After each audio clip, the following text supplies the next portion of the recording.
Esse capítulo, ele fala muito sobre oportunidades de vingança, né?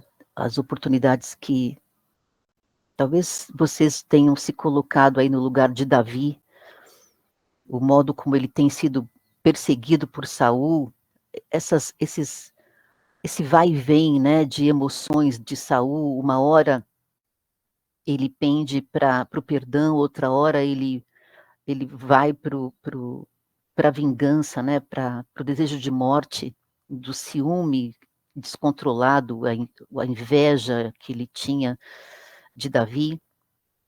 Isso desde a tenridade de Davi. Então imagina quantos anos não se passaram até esse encontro na caverna, né? E mais para frente a gente vai perceber realmente como Saul ele fica oscilando, né? Como ele é como uma folha ao vento, que uma hora está de um lado, outra hora está do outro. E eu imagino que deve ser muito difícil para uma pessoa que vive numa condição como essa. Nós sabemos de casos de pessoas que tomam medicação controlada, por exemplo, porque tem doenças mentais, né, necessidades aí de ter algo que domine a mente e as emoções delas, e é muito difícil, é muito ruim, não só para a pessoa que é medicada, mas para a família que o cerca, porque a família enfrenta, muitas vezes, uma situação como o personagem Saul, né? Imagina você ter um Saul dentro de casa. Então, o capítulo 24, ele apresenta esse encontro de Davi com Saul no deserto, e Davi teve a oportunidade de se vingar de Saul. Ele teve toda uma situação ali a favor dele.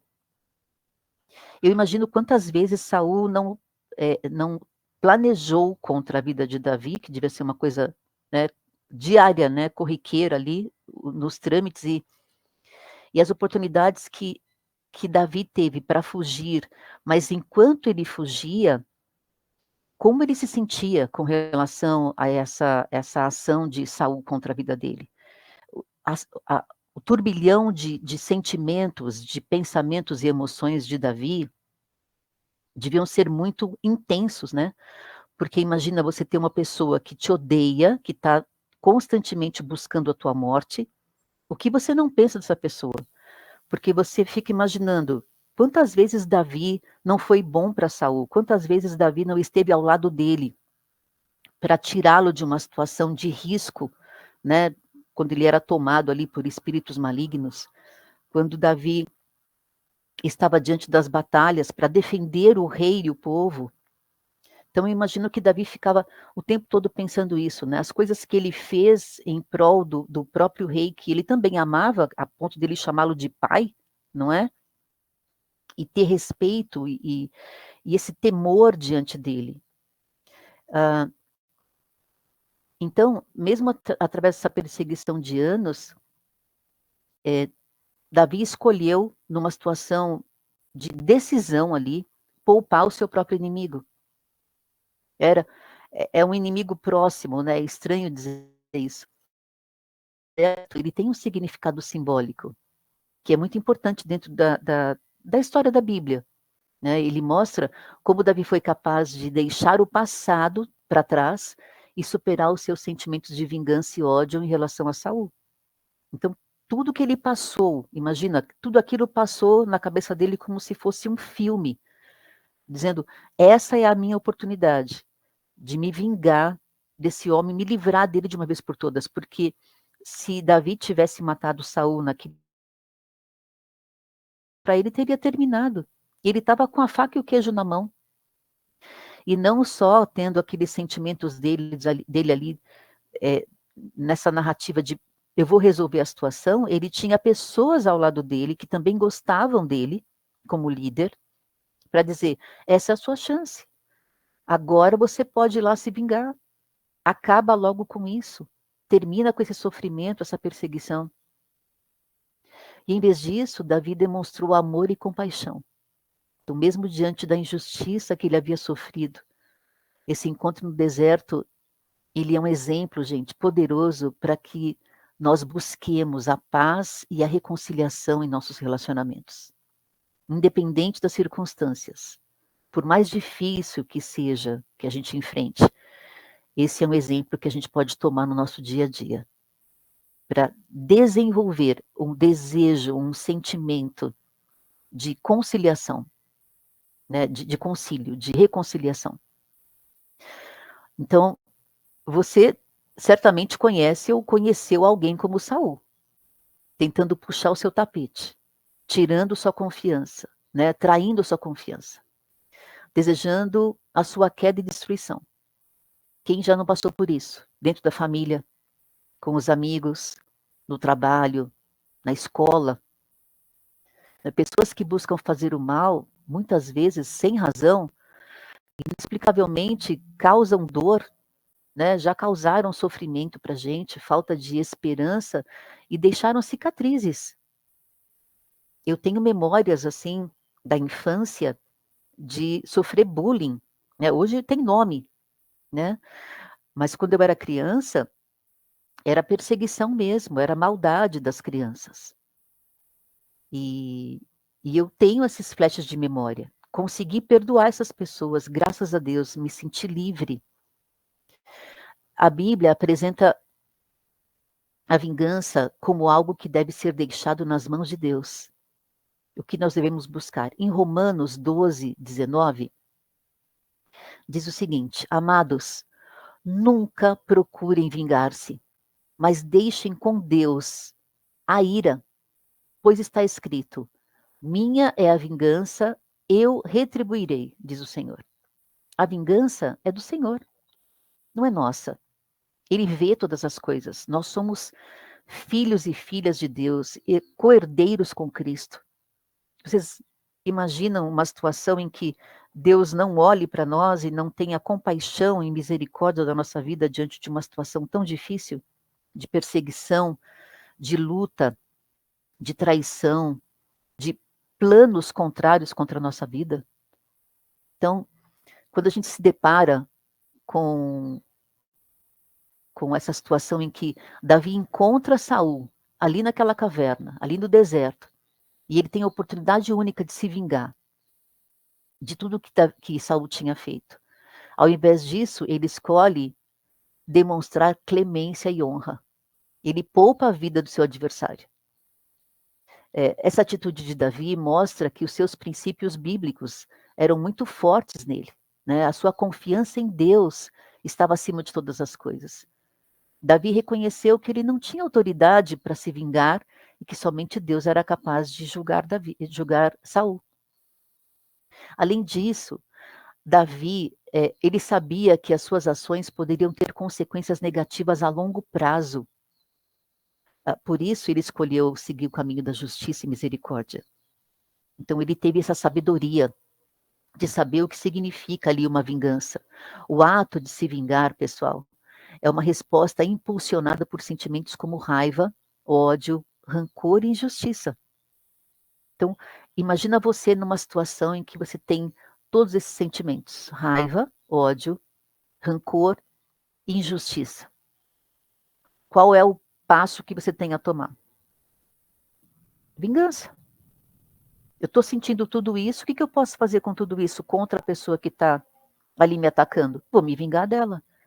E a gente começa a maquinar e a planejar situações de resposta e contra-resposta, argumentos e até atitudes mais agressivas para, no caso de tentativa de defesa, se vingar dessa pessoa, desejar o mal dela, esperar que, como disse o irmão Antônio, eu gosto muito dessa frase, né? E ele que citou na semana passada, você desejar vingança para uma pessoa é como você tomar um copo de veneno esperando que ela morra. Porque conforme você vai desenvolvendo esse sentimento de raiva e rancor, você está se envenenando. Em Levítico 19, 18, diz o seguinte: Não te vingarás, nem guardarás ira contra os filhos do teu povo, mas amarás o teu próximo como a ti mesmo. Eu sou o Senhor. É Deus dizendo: não se vingue, não guarde ira contra as pessoas. ame o seu próximo. E aí eu abro um parênteses aqui para vocês sobre amar o próximo, né? Paulo diz que nós deveríamos suportar, né? Esse ame o seu próximo é como se você tivesse que suportá-lo. Não significa que você precisa pegar o seu inimigo e colocar dentro da sua casa. Não significa que você tem que pegar o seu inimigo e abraçá-lo contra a vontade. Mas significa o seguinte: você é meu inimigo no seu pensamento, né? Não no seu próprio, mas você dizer para o seu inimigo, na sua cabeça, eu sou um inimigo para você, mas eu vou te suportar, eu vou te dar suporte, eu vou te amparar naquilo que eu puder, naquilo que estiver dentro das minhas condições. É você mostrar a diferença daquele que serve e aquele que não serve. Porque quem é seu inimigo, certamente não tem o temor de Deus. Claro que nós temos pessoas na igreja que se mostram nossos inimigos, e infelizmente tem. Vocês sabem, hoje de manhã eu vi uma mensagem de uma irmã querida pedindo oração, porque ela vai enfrentar uma situação bem difícil, e ela pediu cobertura em oração. Não estou dizendo que essa pessoa que ela mencionou que é difícil, que oferece resistência, seja um inimigo, mas é uma ação contrária àquilo que Deus tem para nós. Então, exemplos de coragem e liderança, por exemplo, mostram a verdadeira força que está no controlar as nossas emoções. Se nós agirmos com sabedoria e compaixão, essas atitudes, esses sentimentos que a gente tenta desenvolver e crescer dentro de nós no dia a dia, ali pedindo para Deus ter misericórdia e acrescentar sobre as nossas vidas, esses sentimentos, eles são desenvolvidos sim, e eles são capazes de sobrepor, de cobrir o sentimento de ira, o sentimento de revolta, de raiva e rancor. Então, apesar de ter perseguido Davi por anos, Saul, ele não esperava que o inimigo demonstrasse clemência e honra. Porque normalmente a tendência do ser humano é esperar que o próximo faça aquilo que ele faria por ele, tanto para o bem quanto para o mal. Por que que a gente se frustra com as pessoas? Por que que você se frustra com uma pessoa da sua família, com um amigo? Porque você vê nele situações ou reações contra você que você provavelmente não teria para com ele. E quem é psicólogo aqui? A Flavinha, né? Flávia, você é psicóloga, certo? A psicologia explica isso, que Quase psicóloga. quase, a bênção. A Que psicologia período. explica isso, que a frustração, ela ocorre porque você espera do outro uma reação de que talvez você teria, mas ele não teve. Quantas vezes você não se vê numa situação em que você está ali e uma pessoa te oprime, ou essa pessoa te decepciona com a atitude dela?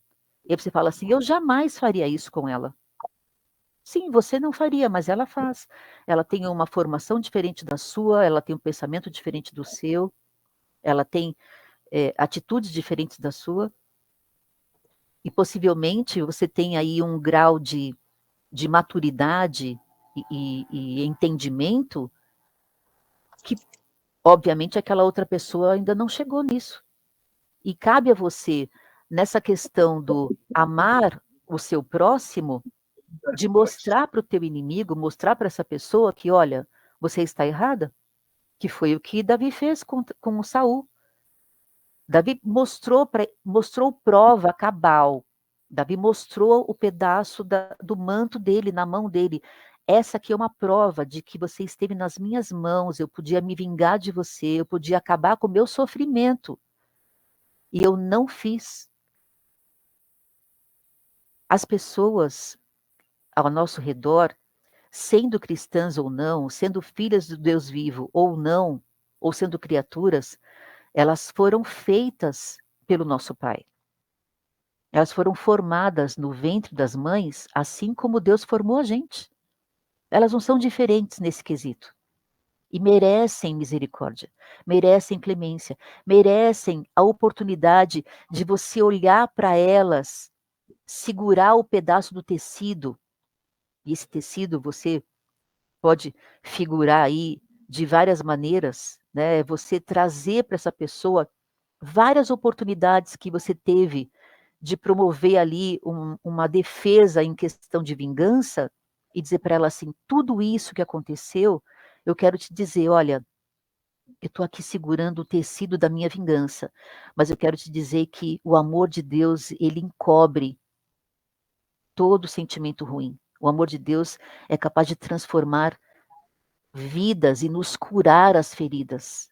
Que oportunidade maravilhosa a gente tem de falar do amor de Cristo numa situação tão adversa, em que você quer trucidar uma pessoa, apertar o pescocinho dela, e aí você fala: não, eu vou decidir amar. É uma decisão. E quando você decide amar, a situação emocional, ela é tão surpreendente que todo aquele sentimento que você tinha até então, de desejo de vingança, de mal, de trauma, de tristeza, ele é imediatamente extinto. Confie em mim. Experiência própria, galera. Tenho 58 anos. De tudo que eu já vivi, eu posso dizer para vocês, quando você decide perdoar, e né, algumas pessoas vão dizer assim: poxa, não é fácil perdoar. Olha o que eu fiz, você não sabe o que aconteceu comigo, você não sabe o que aquela pessoa fez. Eu vou te dizer assim: é melhor perdoar, é melhor obedecer do que sacrificar, diz a Bíblia. Não é? É melhor você obedecer a palavra, porque o Senhor disse, Jesus disse: se você não perdoar o seu próximo, você não vai ter perdão diante do Pai. O que vale a pena, gente? Você perder a salvação, perder uma oportunidade de estar no reino em alegria. Começa desde já a viver esse momento pleno diante do Senhor, né? Vivendo as bênçãos do Senhor, vivendo a glória do Senhor. Começa a viver agora, nessa vida terrena. Porque Deus, ele tem glória e honra para gente. E não é isso para viver lá no céu, não, gente, é para viver agora. E, né, assim, só para dizer assim, os nossos inimigos, eles precisam enxergar em nós a misericórdia de Deus. Em Mateus 5,44, diz assim: amai os vossos inimigos e orai pelos que te perseguem. Coloca nas mãos do Senhor. Na sua oração diária, enquanto você está fazendo uma tarefa, conversa com Deus, não precisa parar tudo, né? Fazer toda aquela liturgia, né? Aquela coisa de, eu vou me cobrir, agora eu vou ficar de joelho, agora eu vou ficar em pé, agora eu vou. Fala com Ele. Paulo fala: orai sem cessar. Não para de falar com Deus. Fala com Ele no dia a dia. Você está ali costurando uma roupa, está ali lavando uma louça, fazendo uma comidinha gostosa, vai em oração. Deus, olha que situação, hein? O que eu vivi, hein? O senhor viu o que aconteceu? Você viu o que aquela pessoa falou para mim? Que descaramento. Mas não, eu quero deixar essa situação nas tuas mãos, para que o teu Espírito Santo tenha lugar, em meu lugar, tenha lugar de fala. Que o Senhor me honre diante dessa situação. E assim, pessoal, a confissão de culpa, ela mostra um momento de clareza para Saul. Quando Saul confessa, né, que ele está ali, que ele estava nas mãos de Davi. Ele podia ter morrido, ele podia não ter mais visto a família no minuto seguinte, voltado para casa. Infelizmente, né, isso não dura muito para Saul. Saul, eu acredito que ele era bipolar mesmo. A gente já comentou aqui em outro estudo, mas ele tinha uma questão de bipolaridade, né? Essa coisa demoníaca de tô feliz, tô triste, tô feliz, tô com raiva. E quando eu tô feliz, eu tô exaltando, eu tô me alegrando, eu tô agradecendo a Deus. Quando eu tô com raiva, sai de perto, né? Porque aí eu não tenho domínio sobre mim. Então, logo depois que ele deixou Davi embora, Saul volta à antiga mentalidade, ele continua nessa busca implacável por Davi. Não parou por ali. E você pode até falar, então, quer dizer que eu corro o risco ainda de ter clemência, perdoar o meu inimigo, perdoar uma situação difícil para mim, isso não parar? Tem, porque você não tem domínio sobre as pessoas. Você não tem domínio sobre o seu próximo. Você tem domínio sobre você, sobre a sua decisão. Você vai decidir o quê? E também não vem com essa de ficar como Saul, tá? Agora eu perdoo, não, agora eu não perdoo mais. Não, dessa vez foi longe demais, porque vai ter uma outra vez. E aí você vai fazer o quê? Vai esquecer que 70 vezes 7 não faz parte do seu vocabulário? Não está no seu dia a dia? Você tem que perdoar 70 vezes 7. O que que tem que perdoar? Tudo. É cada situação. É uma coisa infinita. Não vai parar. Você não vai colocar um basta. Você pode pôr um basta na pessoa. Bom, até aqui você veio contra mim. Não é assim? Mas eu vou contra você com a palavra do meu Senhor. Então, se você tem uma pessoa que constantemente te faz mal, constantemente vai contra você, te causando, te trazendo injúria, e você está mostrando a palavra de Deus, você está explicando, você está ensinando, você está dando exemplo, e essa pessoa continua te ferindo, você tem uma escolha para fazer. Dizer assim, olha, não vou permitir mais que você faça isso na minha vida. Então você pode dar um basta. Você pode ser um pouco mais insistente, um pouco mais firme, sem odiar a pessoa. Porque isso é um preço muito alto que a gente vai pagar se você pensar em odiar alguém.